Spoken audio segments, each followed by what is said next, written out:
साथियों, जनमानस का परिष्कार धर्मतंत्र के मंच से।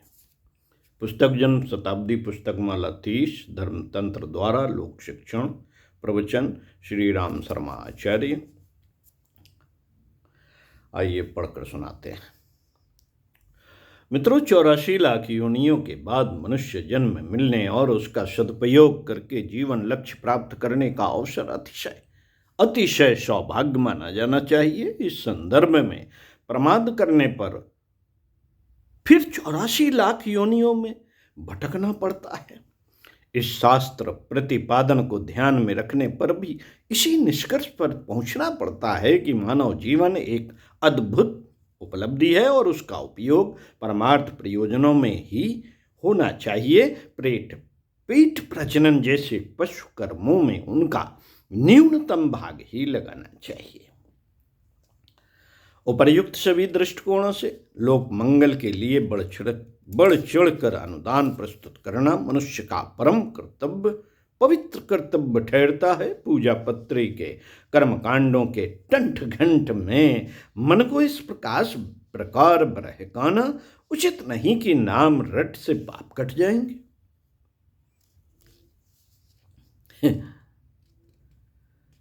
नाम रटने से पाप कट जाए और ईश्वर मिल जाए, यह सर्वथा निस्सार विडंबना है। जीवन लक्ष्य की पूर्ति और ईश्वर प्राप्ति जैसी महत्वपूर्ण उपलब्धियों के लिए मनुष्य को विश्व मानव की सेवा साधना में उच्चतम भावनाओं और प्रबल पराक्रम भरी चेष्टाओं के साथ संलग्न होना पड़ेगा। इस मार्ग को छोड़कर और किसी पगडंडी से जीवनोद्देश्य की पूर्ति हो नहीं सकती। वानप्रस्थ जीवन इसी परमार्थ प्रयोजन की पूर्ति के लिए नियत निर्धारित है। उत्तरार्ध आयु को लोक मंगल के लिए समर्पित करके उन महान उत्तरदायित्वों को पूरा किया जा सकता है जो सामाजिक ऋण से उऋण होने के लिए ईश्वर प्रदत्त बहुमूल्य अनुदान का सही उपयोग करने के लिए और 84 लाख योनियों में भ्रमण करने के उपरांत मिले अलभ्य अवसर का सदुपयोग करने की दृष्टि से नितांत आवश्यक है। यह प्रयोजन लोक मंगल में ही प्रवृत्त होने से संभव हो सकता है। विश्व मानव की सेवा साधना से बढ़कर ईश्वर की भक्ति पूजा और नरजन्म की सार्थकता का कोई मार्ग भी नहीं। सच पूछा जाए तो ज्ञान साधना और योग साधना की उपयोगिता भी इसी दृष्टि से है कि इन उपायों से परिष्कृत किए गए व्यक्तित्व द्वारा अधिक उच्च स्तरीय सेवा साधना संभव हो सके, अधिक उच्च कोटि का आत्मिक आनंद प्राप्त किया जा सके। स्पष्ट है कि वानप्रस्थ परक परमार्थ जीवन में प्रवेश करने वालों को जहाँ ज्ञान साधना और योग साधना द्वारा आत्मबल संपादन करना है, वहाँ लोक मंगल के लिए अपनी विभूतियों को समर्पित करते हुए विश्व मानव को अधिकाधिक श्रेष्ठ समुन्नत बनाने में निमग्न भी रहना है। जिन्हें सेवा धर्म पर आस्था न हो, मात्र जप तप और निवृत्ति परक एकांत सेवन अथवा सुख चैन के बिना झंझट भरे दिन काटने हो, उन्हें इस क्षेत्र में प्रवेश नहीं करना चाहिए। साथियों, वह स्थित मरण काल के निकट आ जाने पर थके हारे और अशक्त असमर्थ लोगों के लिए ही उपयुक्त हो सकती है। इसे वैराग्य, निवृत्ति, संन्यास आदि अन्य किसी नाम से भले ही पुकारा जाए, पर तेजस्वी वानप्रस्थ के साथ तो नहीं जोड़ा जा सकता है। मनुष्य को जहाँ समाज प्रदत्त अगणित सुख सुविधाएं उपलब्ध हैं, वहाँ उसे इस उत्तरदायित्व से भी लाद दिया गया है कि वह सामाजिक उत्कर्ष के लिए बढ़ चढ़कर अनुदान प्रस्तुत करे और लोक सेवा की दृष्टि से इतना कुछ कर दिखावे जिससे उस पर चढ़ा हुआ भारी ऋण किसी न किसी प्रकार चुकता एवं हल्का हो सके। जो इस उत्तरदायित्व की उपेक्षा करता है और समाजद्रोही उसे कहा जा सकता है।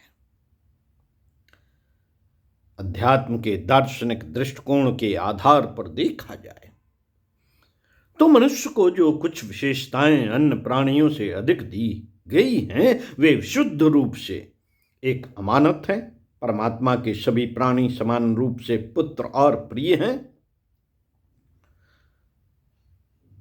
सबको समान अनुदान देना उसके लिए सामान्य न्याय था, पर मनुष्य को सबसे अधिक विभूतियां मिली। उन्हें मौज मजा करने के लिए दिया गया पक्षपातपूर्ण उपहार नहीं माना जाना चाहिए, वरन ऐसी पवित्र अमानत माना जाना चाहिए जिसका उपयोग विश्व वसुधा को समुन्नत और सुविकसित बनाने में ही किया जाना चाहिए। ईश्वर ने मनुष्य को अपने वरिष्ठ सहकारी के रूप में इसलिए सृजा है कि विश्व व्यवस्था में उसकी अति महत्वपूर्ण भूमिका एवं उपयोगिता संभव हो सके। वानप्रस्थ को लोक सेवा के जिस क्षेत्र को हाथ में लेना पड़ता है, वह जनमानस का भावनात्मक परिष्कार ही है। स्पष्ट है कि संसार की समस्त समस्याएं मानवीय चिंतन की विकृतियों ने ही उत्पन्न की। उनका समाधान आज या 1000 वर्ष बाद जब भी होगा, लोक प्रवृत्तियों के अधोगामी प्रवाह को उलटकर ऊर्ध्वगामी बनाने से ही संभव होगा। भौतिक संपदाएं एवं सुविधाएं चाहे कितनी ही क्यों ना बढ़ा ली जाएं, यदि दृष्टिकोण में विकृतियां भरी होंगी तो बढ़ी हुई संपदा विनाश के सरंजाम में ही बढ़ोतरी करेगी, सर्वनाश का दिन ही निकट लाएगी। इसलिए धन वैभव की भौतिक सुख सुविधाओं की अभिवृद्धि का कार्य दूसरे लोगों पर छोड़कर वानप्रस्थ को एक ही अछूता काम हाथ में लेना चाहिए कि उत्कृष्ट चिंतन और आदर्श कर्तव्य के लिए आवश्यक वातावरण एवं उत्साह किस प्रकार उत्पन्न किया जाए। ज्ञान यज्ञ एवं विचार क्रांत इसी प्रक्रिया को कहा जा सकता है। यह नींव यदि ठीक तरह भर ली जाए तो नवयुग निर्माण का भवन खड़ा करने की आधी समस्या सुलझ जाएगी। तब अनायास ही अगणित रचनात्मक एवं संघर्षात्मक क्रियाकलाप उठ खड़े होंगे और अधर्म के उन्मूलन एवं धर्म के संस्थापन का ईश्वरीय प्रयोजन सहज ही पूरा करेंगे। लोक शक्ति की प्रचंडता और प्रखरता का हमें अनुभव करना होगा और संघ बल उत्पन्न करके उसे सृजनात्मक प्रयोजनों में संलग्न करना होगा।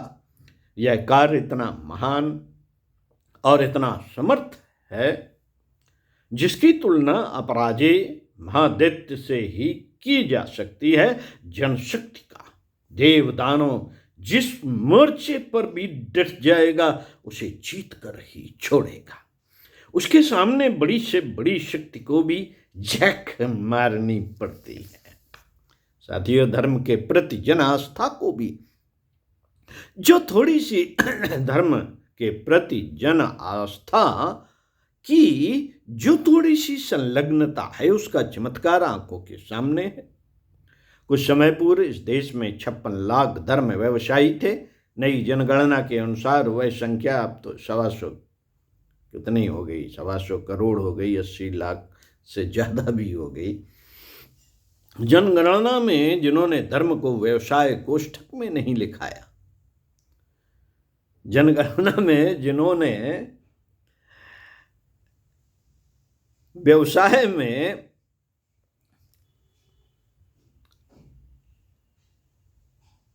अपने धर्म को कोष्ठक में नहीं लिखाया है, जिनकी आधी चौथाई आजीविका इसी क्षेत्र से चलती है, लेकिन जनसंख्या में नहीं लिखवाया, उनकी संख्या भी इससे कम नहीं हो सकती। इसी प्रकार पूरे अधूरे धर्म व्यवसायी लोगों की संख्या 1.5 करोड़ तक जा पहुंचती है। जनता किसी दबाव या जबरदस्ती से नहीं, वरन स्वेच्छा और प्रसन्नता पूर्वक इनका व्यय भार वहन करती है, जो सहज ही न्यूनतम 15 करोड़ रुपया प्रतिदिन जा पहुंचता होगा। 15 करोड़ प्रतिदिन अर्थात वर्ष में 55 अरब कितनी बड़ी धनराशि है यह तो धर्म क्षेत्र में संलग्न मनुष्यों का न्यूनतम निर्वाह व्यय हुआ, इसके अतिरिक्त लगभग 7 लाख मंदिरों का खर्च, तीर्थ यात्राओं में होने वाली विपुल धनराशि भी कम नहीं। इस प्रकार वह राशि 110 अरब वार्षिक हो जाती है। सोमवती अमावस्या पर गंगा जमुना इन 2 नदियों के स्नान को ही लें, इनके उद्गम से लेकर विलय स्थान तक कम से कम 1 करोड़ व्यक्ति तो अवश्य ही उस पर्व पर स्नान करने जाते होंगे। एक व्यक्ति के ऊपर मार्ग व्यय, काम का हर्ज, भोजन, दान, पुण्य आदि का खर्च 20 रुपया भी जोड़ा जाए तो 1 करोड़ व्यक्तियों पर 20 रुपए के हिसाब से 20 करोड़ रुपया होता है। ऐसे ऐसे 4-5 स्नान वर्ष में पड़ जाते हैं। उनका खर्च 1 अरब तक जा पहुंचता है। इसके अतिरिक्त कथा, कीर्तन, यज्ञ, समारोह, भोजन, भंडारे आदि का हिसाब तैयार किया जाए तो वह राशि भी न जाने कहां से कहां पहुंच जाएगी। इस प्रकार देखने पर उपेक्षित जैसा लगने वाला धर्म क्षेत्र ही इतनी धन संपत्ति खर्च कर लेता है, श्रम और समय लगा लेता है, जितना कि तरह तरह के दबाव डालने वाली सुसंगठित सरकार भी लगा नहीं पाती। सरकारी टैक्स लोग कड़कड़ाते हुए देते हैं, पर धर्म टैक्सों को स्वेच्छा से देते हैं और पास में न होने पर कर्जा लेकर उधार करके भी लगाते हैं। यहां धर्म के नाम पर लगने वाले धन और श्रम का समर्थन खंडन नहीं किया जा रहा, सिर्फ यह बताया जा रहा है कि लोक रुचि की एक लहर कितने प्रचुर साधन बात की बात में प्रस्तुत कर सकती है। यदि इसी लोक रुचि को अभिनव सृजन की दिशा में मोड़ा जा सके तो जो कार्य असंभव दिखते हैं, साधनों के अभाव में जिन कार्यों का हो सकना कठिन लगता है, वे चुटकी बजाते प्रस्तुत हो सकते हैं और अनहोनी होनी बनकर सामने आ सकती है। उपर्युक्त पंक्तियों में जनशक्ति के महादैत्य की क्षमता का थोड़ा सा आभास कराया गया। उसे जगाया, संगठित किया जाना और सृजन के महान लक्ष्य में नियोजित किया जाना कठिन दिखता अवश्य है, पर वैसा है नहीं। कठिन दिखता अवश्य पर वैसा है नहीं। इतने बड़े देश में 1 लाख सुयोग और भावनाशील वानप्रस्थी का मिल जाना ना तो कठिन है और ना संभव। 80 लाख धर्म व्यवसायी जिस देश में उद्भिज घास पात की तरह उग पड़े, वहां युग उद्बोधन पर 1 लाख वानप्रस्थ न निकले, यह नहीं हो सकता। बुद्ध को 2.5 लाख तपस्वी शिष्य मिले थे और गांधी को भी सत्याग्रह आंदोलन में लगभग इतने ही कर्मवीर मिल गए। देश, धर्म और समाज संस्कृति के पुनरुत्थान की बात यदि विचारशील वर्ग के गले उतारी जा सके तो 1 लाख वानप्रस्थों के लिए की गई युग पुकार उपेक्षित न रहेगी। सांस्कृतिक पुनर्जागरण के लिए यदि समुचित उत्साह पैदा किया जा सके तो सृजन सेना का नेतृत्व करने के लिए इतने वानप्रस्थ सहज ही अग्रिम पंक्ति में खड़े दिखाई देंगे। इन वानप्रस्थों का एक ही काम होगा, जन जागरण, लोक शक्ति का गठन, जनमानस का परिष्कार, भावनाशीन लोगों का चयन और उन्हें लोक मंगल के लिए प्रवृत्त होने का प्रोत्साहन, मार्गदर्शन। यह एक काम ही इतना बड़ा है जिससे संबंधित विविध क्रियाकलापों में वानप्रस्थ वर्ग को निरंतर लगा रहना पड़ेगा। यह कार्य जिस सीमा तक पूरा होने लगेगा उसी अनुपात में अगणित रचनात्मक और संघर्षात्मक क्रियाकलाप पनपते दिखाई देंगे और समाज की विभिन्न समस्याओं को स्थानीय उपाय उपचारों के आधार पर हल करने में निरत होंगे। मित्रों, यह समस्त क्रियाकलाप धर्म धारणा पर ही आधारित होना चाहिए। भावना स्तर का स्पर्श कर सकना धर्म और अध्यात्म दर्शन के लिए ही संभव है। राजनीति, सामाजिक संगठन, अर्थनीति आदि आधार भी पुनरुत्थान के हो सकते हैं, पर भारत जैसे 80% अशिक्षितों और घोर देहातों में रहने वाले लोगों के लिए वे आधार उतने हृदयग्राही ना हो सकेंगे जितना धर्म का आधार। भारत की वर्तमान परिस्थितियों में नवनिर्माण के समग्र अभियान की सफलता धर्म आस्था का अवलंबन लेकर ही प्राप्त की जा सकती है। यूं मानव तत्व में उत्कृष्टता की स्थापना का प्रयोजन अंततः परिष्कृत धर्म धारणा के आधार पर ही संभव हो सकता है। धर्म तंत्र को सही, समर्थ एवं निष्क्रिय बनाने और लोक चेतना में उत्कृष्ट आदर्शवादिता धर्म धारणा का स्तर बनाए रखने की जिम्मेदारी उठाने की आवश्यकता अनुभव हुई।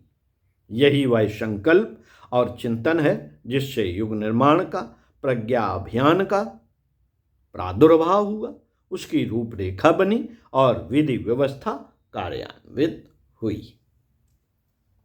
मित्रों, धर्म तंत्र के माध्यम से परिशोधन परिष्कार का प्रयत्न इसलिए भी आवश्यक हो गया है कि देश की परंपरा, प्रवृत्ति एवं परिस्थिति में लोकमानस की पूर्ण भूमिका में धार्मिकता का ही कुछ न कुछ तारतम्य चला आता है। राजनीति, अर्थशास्त्र, समाज विज्ञान, तत्व दर्शन आदि की ऊंची पृष्ठभूमि सुशिक्षितों की होती है। उस आधार पर प्रगतिशीलता का समझना समझाना उन लोगों के लिए संभव नहीं जिनका उपर्युक्त संदर्भों के साथ सीधा वास्ता नहीं रहा।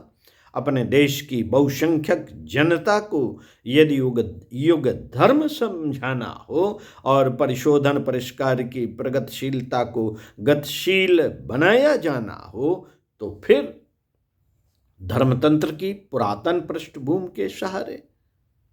इस प्रकार का लोक शिक्षण सरल भी रहता है और सफलता का मार्ग भी सीधा पड़ता है। साथियों, अपने देश की समस्याएं सामाजिक क्षेत्र की हैं। अपने देश की समस्याएं सामाजिक क्षेत्र की हैं। पिछड़ापन इसी क्षेत्र में घुसा, इसी क्षेत्र में घुसी हुई प्रतिगामिता की देन है। आर्थिक तथा दूसरी अनेकानेक समस्याएं इसी की देन है। सर्वविदित है कि कुरीतियों में अपनी कितनी बर्बादी होती है। औसत गृहस्थ की प्रायः 1/3 आमदनी विवाह, शादी, मृतक, भोज आदि से संबंधित अपव्ययों में गंवानी पड़ती है। शिक्षा, चिकित्सा, व्यवसाय, निर्वाह आदि सभी आवश्यकताओं में कटौती करनी पड़ती है। यही बात जाति पात एवं ऊंच नीच की है, मान्यताओं से उपेक्षित स्थिति में पड़े हुए लोगों की है। मूल मान्यताओं कुरीतियों की भरमार भी कम नहीं। 80 लाख समर्थ व्यक्ति धर्म का आवरण ओढ़कर भिक्षा व्यवसाय को आजीविका का साधन बनाए हुए हैं। अपनी महत्ता उपयोगिता बताने के लिए यह समुदाय कुछ ऐसे आडंबर खड़े करते रहते हैं जिसमें जनता का धन, समय, श्रम का अपव्यय होता रहे। इन कठिनाइयों का निराकरण कैसे हो? जो अंध परंपराएं पीड़ा पतन की कुंडली मार कर बैठी हैं, वे मिटे कैसे? इस प्रश्न का उत्तर एक ही है कि धर्म तंत्र के सहारे कुप्रचलनों का उन्मूलन किया जाए। साथ ही उस क्षेत्र की प्रमुख विशेषता भाव, संवेदना, श्रद्धा, प्रज्ञा, निष्ठा को पिछड़ेपन से मोड़कर प्रगतिशीलता के साथ संबद्ध किया जाए। इस प्रयास से न केवल सामाजिक कुरीतियों, मूढ़ मान्यताओं अंधविश्वासों का निराकरण हो सकेगा, वरन प्रस्तुत प्रतिगामिता में होने वाली बर्बादियों में संलग्न शक्ति को सृजन प्रयोजनों में लगा सकना भी संभव हो जाएगा। इससे बचत और नियोजन का दोहरा उद्देश्य पूरा होता है। नशेबाजी एवं गंदगी दुष्प्रवृत्तियों से अधिक व्यापक हैं। आलस्य और प्रमाद एक प्रकार से सर्वसाधारण के स्वभाव में सम्मिलित हो रहा है।